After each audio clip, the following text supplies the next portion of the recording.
Ça m'intéresse de venir à Place2Be parce que d'une part, j'avais des liens avec certaines personnes qui y sont, que nous travaillons en tant qu'EcoCert sur l'impact, l'empreinte carbone de Place2Be et sa compensation, avec les compensations Pure Projet, etc., etc. Donc il y a beaucoup d'acteurs avec lesquels nous sommes déjà en relation.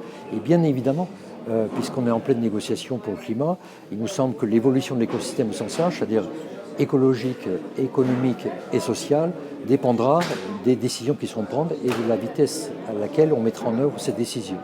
Et je pense que la solution n'est pas que politique, elle est aussi évidemment citoyenne et économique. Et ce sont les acteurs économiques et citoyens qui pourront amener des solutions et pourront peut-être amener la solution. Et ce qui se passe aujourd'hui, dans ce lieu et pendant toute cette durée de la COP21, c'est aussi important que ce qui se passe au Bourget, pour moi. Voilà.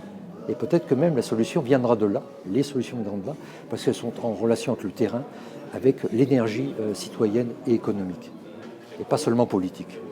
Alors le métier d'EcoCert au départ, et encore maintenant, qui est le principal métier, c'est de contrôle et certification. Ce qui est important pour nous, c'est d'élaborer des cahiers des charges, des référentiels, avec des parties prenantes, des professions ou autres, d'identifier et de codifier des pratiques vertueuses et durables. Voilà. Parce que les gens n'ont pas tous bien compris leurs pratiques, ce qu'ils pourraient faire pour avoir la durabilité et de réparer l'écosystème et de le rendre durable à terme.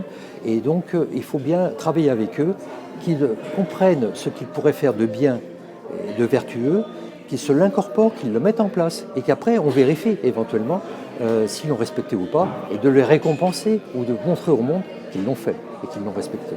Donc, ceux qui veulent agir, il faut les aider, il faut mettre en place ces pratiques durables, il faut le montrer au monde pour l'exemple. La priorité sera toujours le tableau de bord financier. Et aujourd'hui, il faut piloter toutes les actions humaines, notamment les entreprises, avec d'autres tableaux de bord. Il faut un tableau de bord financier, mais il faut un tableau de bord d'interface avec l'écosystème. Un tableau de bord eau, un tableau de bord biodiversité, un tableau de bord carbone, etc. Et je pense qu'il faut être durable d'abord et ensuite rentable. Parce que si on est durable d'abord et qu'on voit tous ces tableaux de bord complémentaires dans tout projet, etc., on sera en conformité, notamment avec les 1,5 degré en dessous desquels il faut rester.